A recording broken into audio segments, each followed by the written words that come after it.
రోహిత్ కోహ్లీ బరిలో దిగితే చాలు అభిమానులు భారీ ఇన్నింగ్స్ ఎక్స్పెక్ట్ చేస్తారు. ప్రతి మ్యాచ్లోనూ దంచేయాలని కోరుకుంటారు. పరుగుల విందు ఇవ్వాలని అంచనాలు పెంచుకుంటారు. అందుకు తగినట్టే రోహిత్ కోహ్లీ సూపర్ ఫామ్లోనే ఉన్నారు. కానీ రాజ్కోట్ వన్డేలో దూకుడు చూపించలేకపోయారు.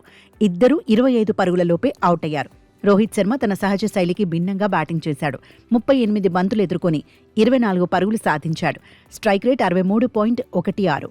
విరాట్ కోహ్లీ జోరుకు కూడా ఈసారి బ్రేక్ పడింది. రాజ్కోట్లో కోహ్లీ 29 బంతులు ఎదుర్కొని 23 పరుగులు సాధించాడు. Strike rate 79.21. గత మ్యాచ్లో సెంచరీకి ముందు విరాట్ అవుట్ అయ్యాడు. 7 పరుగుల తేడాతో శతకాన్ని కోల్పాడు. అయితే ఈసారి కూడా భారీ అంచనాల మధ్య బరిలో దిగాడు. కానీ ఇన్నింగ్స్ 24వ ఓవర్లో క్రిస్టియన్ క్లార్క్ సంధించిన బంతిని అంచనా వేయడంలో విఫలమయ్యాడు. వికెట్ మీదికి వచ్చిన బంతిని పాయింట్ దిశగా ఆడేందుకు ట్రై చేశాడు కోహ్లీ. కానీ ఫెయిల్ అయ్యాడు. క్లీన్ బౌల్ట్ అయ్యాడు. క్రిస్టియన్ క్లార్క్ వేసిన అద్భుత డెలివరీని చూసి కోహ్లీ షాక్ అయ్యాడు. నిజానికి ఆస్ట్రేలియాతో సిరీస్ నుంచి రోహిత్ శర్మ, విరాట్ కోహ్లీ అద్భుతంగా ఆడుతున్నారు.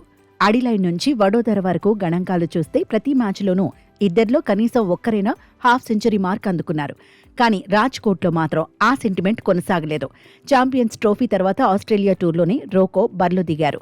పెత్తులో ఆడిన తొలి మ్యాచ్లో రోహిత్ 8 పరుగులు సాధించాడు. విరాట్ కోహ్లీ డకౌట్ అయ్యాడు. ఆ తర్వాత మ్యాచ్లో మాత్రం రోహిత్ హాఫ్ సెంచరీ సాధించాడు. విరాట్ మళ్లీ డకౌట్ అయ్యాడు. అయితే సిడ్నీలో ఇద్దరూ విశ్వరూపం చూపించారు. Rohit century, Virat Kohli half century సాధించారు. ఆ తర్వాత సౌత్ ఆఫ్రికాతో సిరీస్లోనూ తగ్గేదే లేదన్నారు.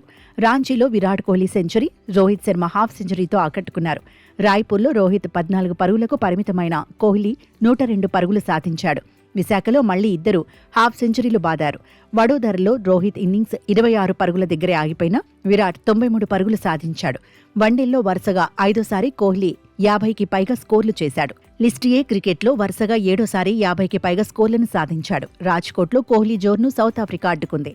మొత్తంగా అడిలైడ్ మ్యాచ్ నుంచి ఇద్దరి స్కోర్లు కలిపినా 50 పరుగుల మార్క్ టచ్ కాలేదు. అయితే తర్వాతి మ్యాచ్లో రోకో దంచేస్తారని అభిమానుల్లో అంచనాలైతే ఉన్నాయి.